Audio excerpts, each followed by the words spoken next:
Yo, what is going on YouTube? It is your boy GZTV back with another video, and in this video we are going to be talking about the 2016 American slasher film directed and edited by Mike Flanagan and starring Kate Siegel, who also co-wrote the film with Flanagan, and those two are actually married to each other.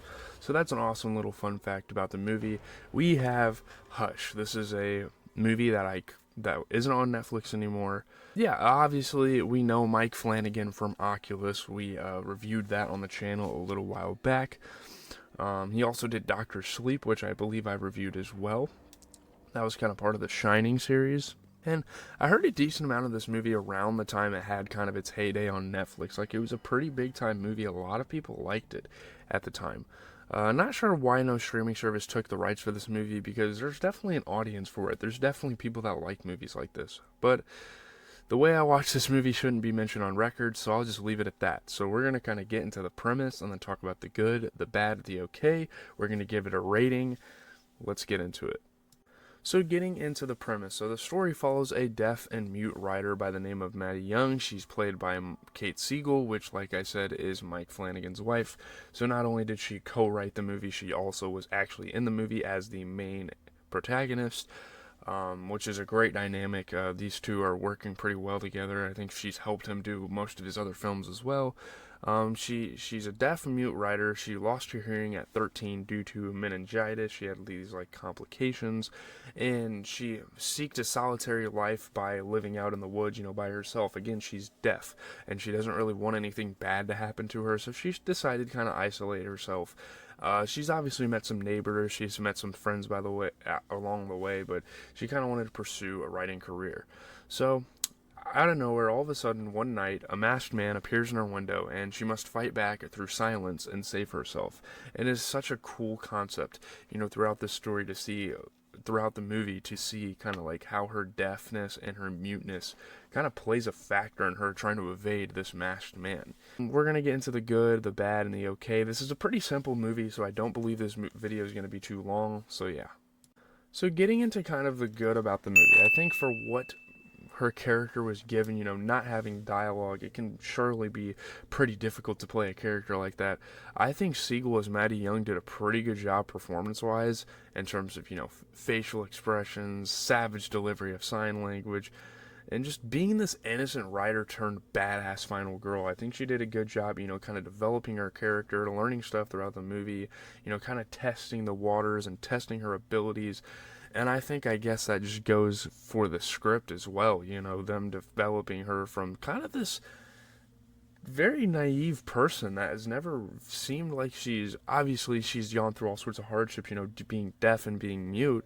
But I think the way they developed her into someone that really needs to fight for her life here, I think that was really cool.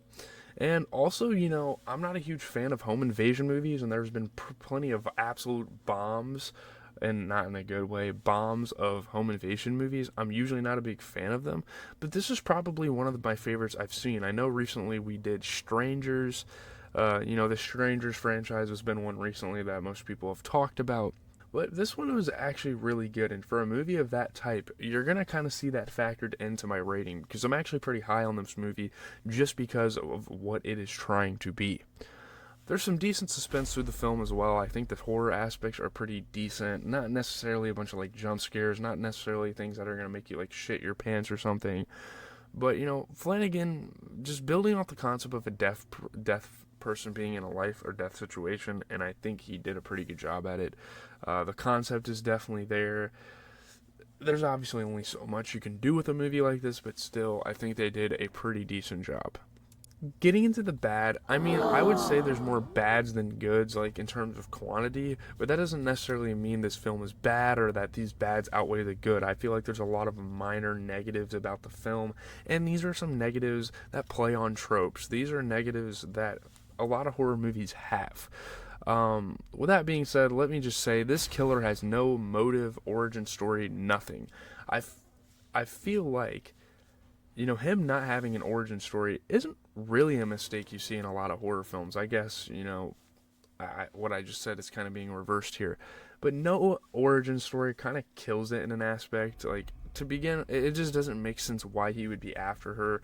You're kind of confused. Obviously, again, it's a pretty entertaining movie, but just like looking, if you really think about it, it's like, why is this guy going after her? He could have made this like obsessed fan misery type of movie, or like a bitter critic type of story, but no, he just kind of stumbles into her world and decides to start terrorizing her, and he realizes she's deaf and mute, and he's like, oh, okay, let me just take advantage of that and just be a shitty person, I guess, for an hour and a half, hour, whatever, however long it took for him to appear.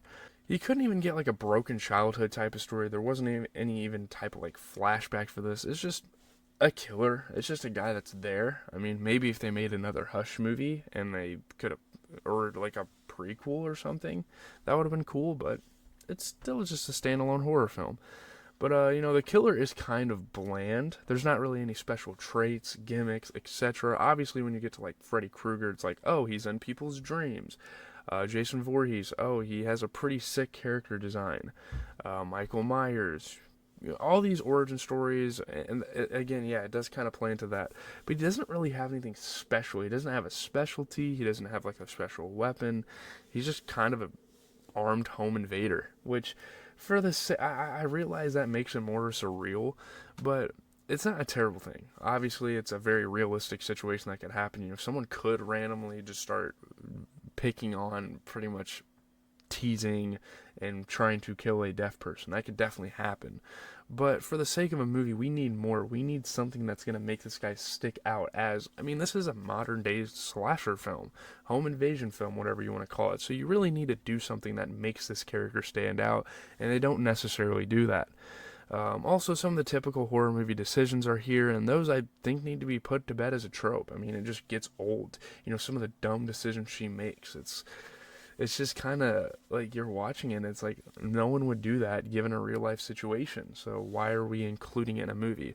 I don't know. There's very minor things. The killer is the main bad because it's just, you don't feel sympathy for him. You don't really respect him at all because there's nothing cool about him. So let's get into the okay. So getting into the okay, obviously you guys hear a lot about plot convenience in my videos, and I'm very neutral on it. Sometimes it's cool, sometimes it's not. In most movies, this is the case, so that's why I put it in the okay, because it's not like something that just plagued this movie. A lot of situations where she just evades him in time, or a scene where the neighbor comes, she distracts him by pounding on the glass, and the intruder stabs him. Stuff like that just seems like perfectly in place just for the sake of the plot. It's not a terrible thing, but it's also not something I'm a fan of either. Just common movie things that again, it's just not a big deal. I think mainly the decent, the okay parts of this movie are the plot convenience things. And if those were erased, would it make the movie better? Probably not, but would it make it worse? Definitely not. So with that being said, I think we can just get into a rating, review, whatever. So again, obviously we're going to pull up the tier list because that is what we are basing our movie reviews on. And I'm sorry if this video is kind of short. There's really not that much to say about this movie. It's only obviously it says it's an hour 27 on the websites and on IMDb and all that stuff, but it's really only it's under an hour 20 minutes.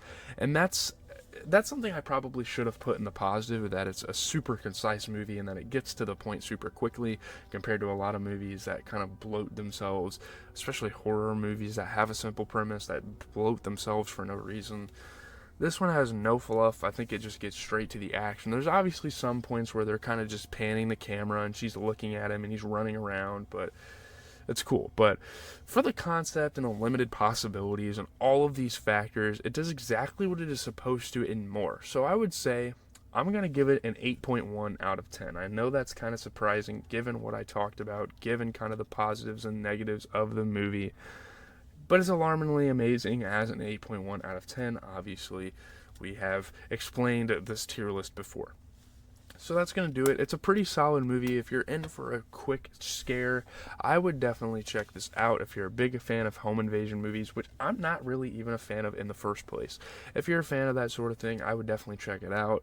And for a Netflix movie, Netflix movies fail on a lot of rights, but a lot of their own rights, but this is really good for a Netflix original film, so I think it was a Netflix original anyway. But leave a like, comment, and subscribe. This has been your boy GZTV, giving you guys horror movie reviews. We're going to start doing comedy movies literally right after this, but we're going to get into the John Wick franchise this coming weekend. We're going to do 2, 3, and 4, which we haven't watched on the channel yet, so those reviews will be coming out Sunday, Wednesday, and Thursday. So kind of look out for those. Obviously, they're going to be in order because it follows the franchise. So, yeah. I'm out, guys. See ya.